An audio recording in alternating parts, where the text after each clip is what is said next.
So where does London stand on the global map? Has it got all that is needed to retain its status and reputation, or is it doomed to be gradually suffocated by tourism?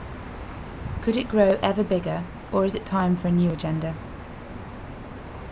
There should be no doubt that the present urban pattern suggests that the city wants to grow ever bigger, while some of its inhabitants wonder whether it could get any smaller. Has the city not, over the last 15 years, seen it all? New civic infrastructure, flashy office buildings, cutting-edge modern architecture, but so what? Has it gained as much as it has lost? There is no doubt that global attention is drawn to the city every time the latest bit of technology is implemented to provide for a more efficient and comfortable existence. But is this where the future of London lies? Is it in competing in a race of ultra-modern airports, super-fast trains and mega high-rise buildings? Despite all sustainable claims and considerations, we are yet to see an agenda that sets out a plausible and realistic vision of a green and sustainable future, independent of financial markets, public cuts and private investments. The need is for a vision rather than a policy.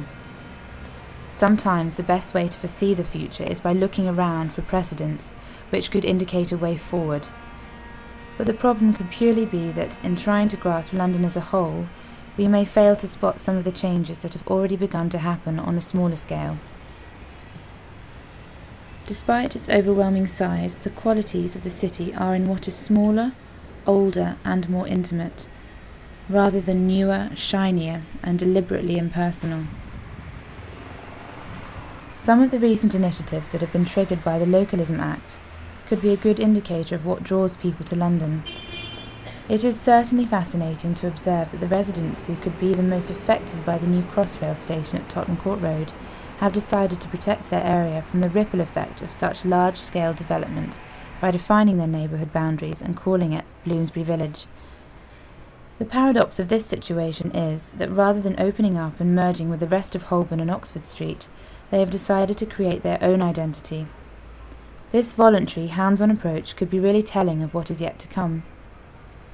Rather than waiting for the government to present them with a fait accompli, they have taken fate into their own hands.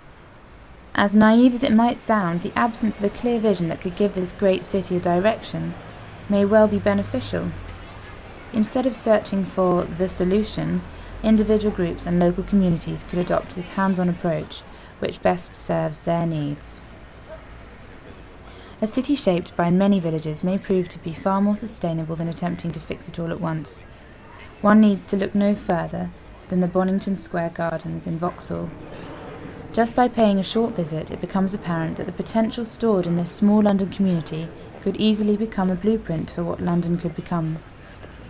Only by restoring people's faith in their local communities could truly sustainable opportunities arrive.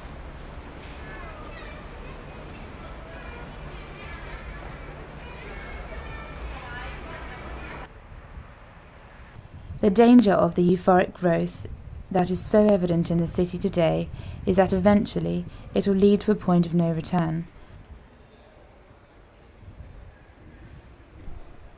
The place where the remains of its heart and soul would only be found in a museum.